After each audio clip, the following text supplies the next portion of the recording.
Hi, welcome to today's video. I'm Mike Blissett and I'm really excited to have my guest here today, the accidental role model himself, Mike Daligan. How you doing, Mike? I'm fine, thanks, Mike. Mike is the author of 4 books. I've got 3 of them here. Why don't you just support us? So I'm sure he's going to tell us why that title in a little while. The Other Side of the Doors, and also The Real Big Society and My Part in It. What was the 4th book? Lessons from a Checkered Life, which is the lessons I've learned in what's been a very long and hopefully productive life.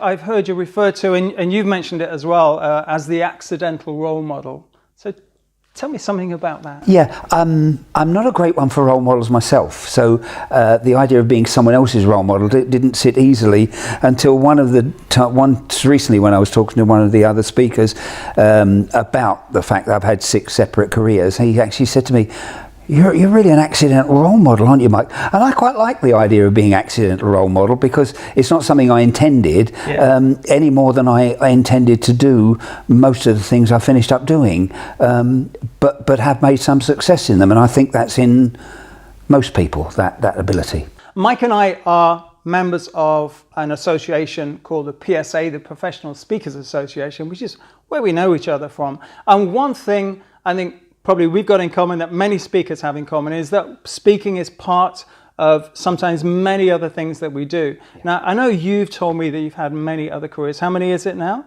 I think I counted up to 6. 6, okay. So do you want to run us through that? How you got from where you were, career number 1 or even before that, to here now, being a writer, being a speaker? There is a link, I think. They are distinct, but there is some sort of a link.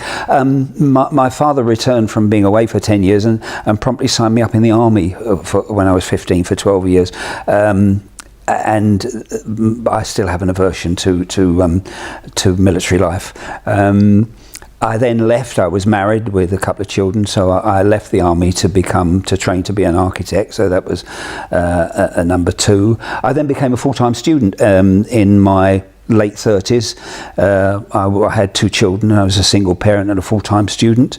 I then left to become unemployed for a while. I've been sacked a couple of times, but I was unemployed for a while until I got... Is that counted as a career?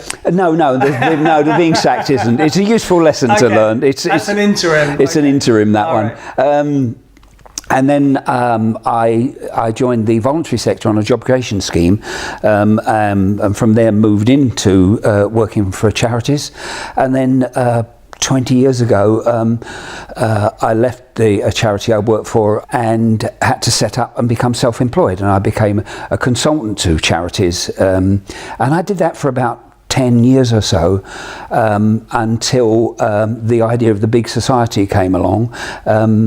And with that came austerity, and unfortunately the austerity meant that most of the work I had as a voluntary sector consultant went out of the window. There was no money. And a friend of mine said to me, well, you stand up and speak for the charities, Mike, why don't you become a speaker? And I thought, that sounds like a good idea. So I joined the PSA, which has been really, really useful. They're a good bunch. They're very helpful in, passing on their expertise and helping along with. But being a speaker is not it's easy to speak, but making a living out of it is something different.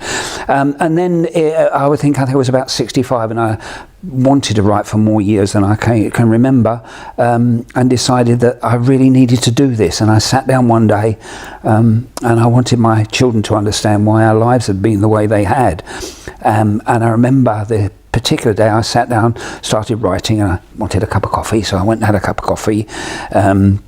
And then I realised... Was this your first book? This was the first book. Okay, yeah. This was the first book. And which one was that? That was The Other Side of the Doors, which is a life story, a memoir. And finished up at about 120,000 words, which is quite considerable.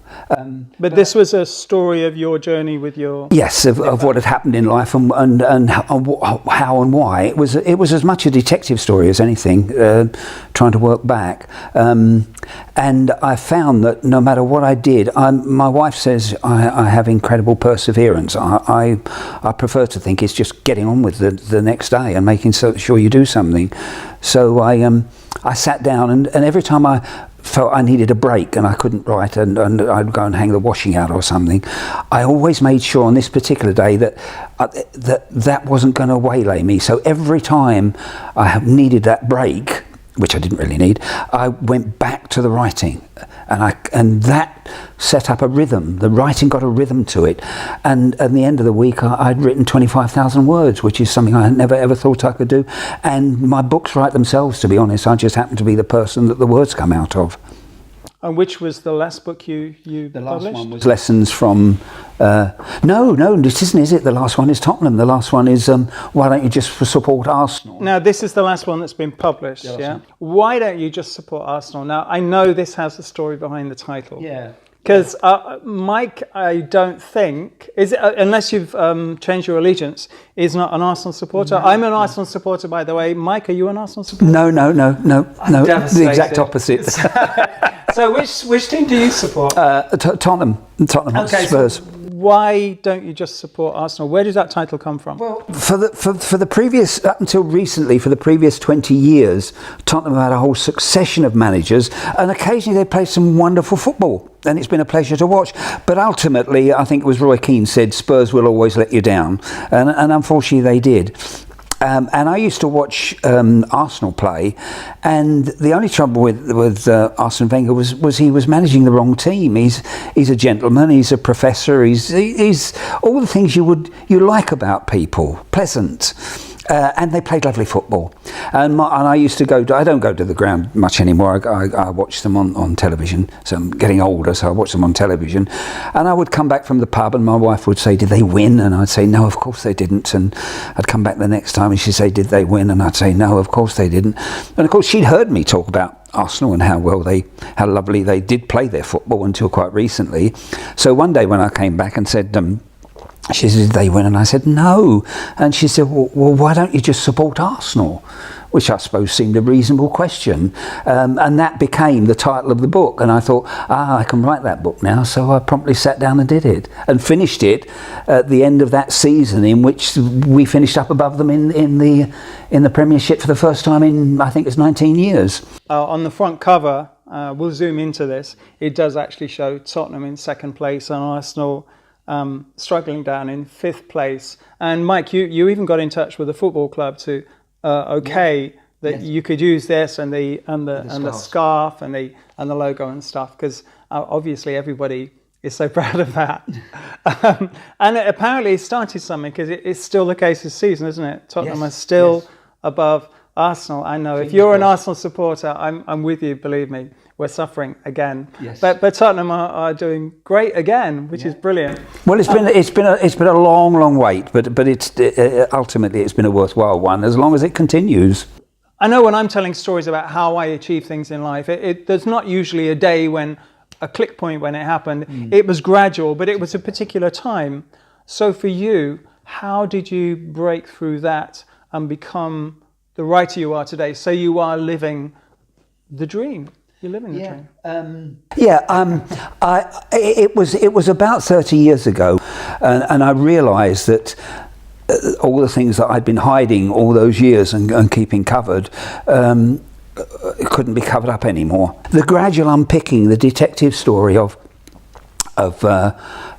counselling and talking to someone and realising, finding out those trigger points that had actually made me do those things. And I found that once I found out what those trigger points were, what the particular incidents were, then the behaviour that resulted from those went away. It just did, and it took me many years. It was it's been a really interesting detective story, which is why I've written some of the books. But what I had never accounted for was the reason I thought things weren't for me was because of that. And the moment, it's no coincidence that I'm now doing things I dreamt about because I've got myself sorted out. So the two aren't coincidental. It's one followed the other, which is lovely because it's freed me up to do those things that I've dreamt about for more years than I can remember.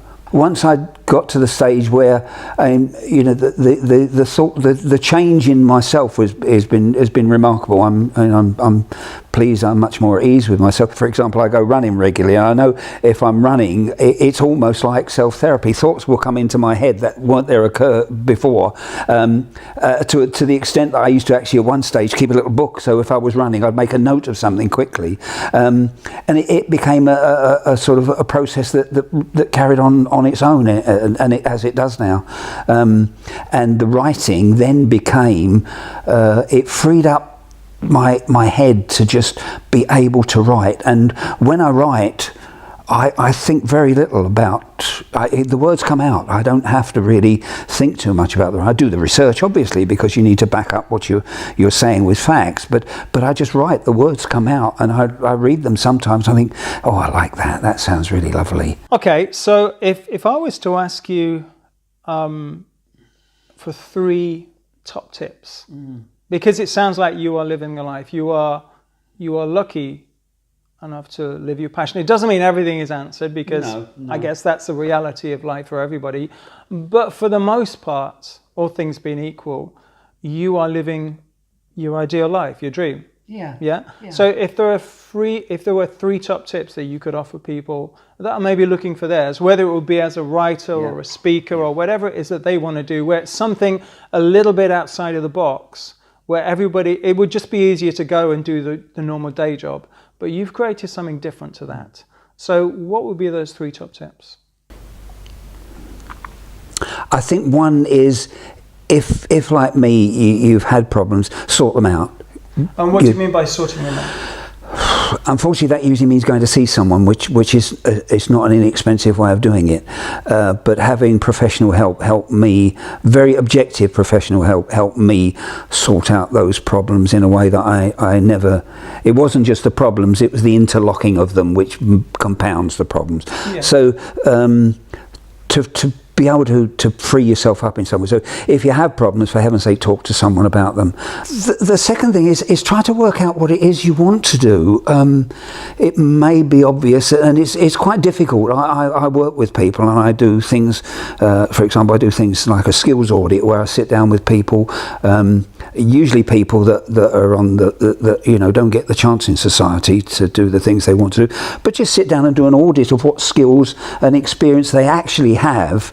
And you'll find that out of that, first of all, there will be things you hadn't thought about, and secondly, out of that will come things you hadn't imagined. So if you do, you need to do a skills audit with someone, because one of the problems with you won't think about those things because you take them for granted. But it's teasing out of people what it is that they're good at. So doing that, and it's something I do for organisations, is help them to tease out of their staff or what it is that they might be good at, and that gives you a picture of, from there, you can identify 2 things. One is the skills you have, and the other thing you do about that is the things that you're not interested in. Right. What is it that you don't want to do? Because many people are defined by what they don't want to do than what they do. So that's the second one. I think I'm going to put a link just below this video to Mike. So if you want to get in touch with Mike, there's a link to his website, and if you want to contact him and maybe book a session with him and do that skills audit. Would that be useful? Yeah. Okay, so when you watch this video, just look below it on whether you're looking on Facebook or YouTube or whatever, and you'll see that link there. And if you don't, contact me and I'll put you in touch with Mike as well. Okay. And the third one is do it.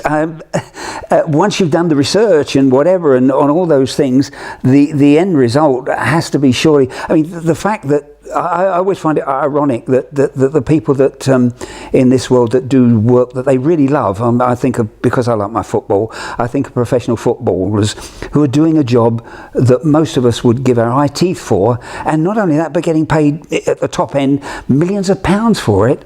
And yet the reverse in society also is the way it is for most people. They do a job that they don't really want to do for lousy wages, and trying to convert your hobby into a well-paid job. So think about how you then turn that into good effect by changing your career if you need to. You're always going to have to hold your nose and jump at some stage or another, but how you can actually change your career, what it is you change it to, and how you turn that into actually finding a job and getting paid for it. Okay, Mikey, so just before we, and by the way, I call Mikey, I call him Mikey, he's officially Mikey Daligan. So you know too much about us now. Yeah. So Mikey, when you do your talk, I know you have several talks and you have several titles, but the one I know, the one that kind of resonates with me, and I think it's the one that began for you. Yeah. What was the title of that talk? Well, it has a number of titles. It started off actually as The Real Big Society, which is the world I'd like to see, which is a bit less greed and avarice, a bit less blow you Jack, and a bit more caring and sharing. It's actually the similar talk now, but it's really all you have to do is try. So the title is called All You Have to Do Is Try. All you have to do is try. If you try, what I do know is you don't do anything, nothing changes. If you want something to change, you have to try. And you'll be quite surprised often at what the outcome can be. Mikey, you've been a star. Thank you so much. I wish you well. And Thank wish you. you well on the next book. Yes. There's two coming out what I'm working on. One is called Chipping Away at David, and the other is called Conversations with My Parents, and those are in early days. So thank you very much for watching today's video. I hope you've enjoyed listening to Mike as much as I have. There are links to his website just below this video. I think it's MikeDaligan.com, MikeDaligan.com, but I'll put the link below there. So if you want to book yourself a skills audit or just get in touch or ask questions, you're going to have that. Equally, post comments below. You can ask us questions. We're going to be involved in this. We're going to get back to you. If you do ask questions, we're going to post our replies in there.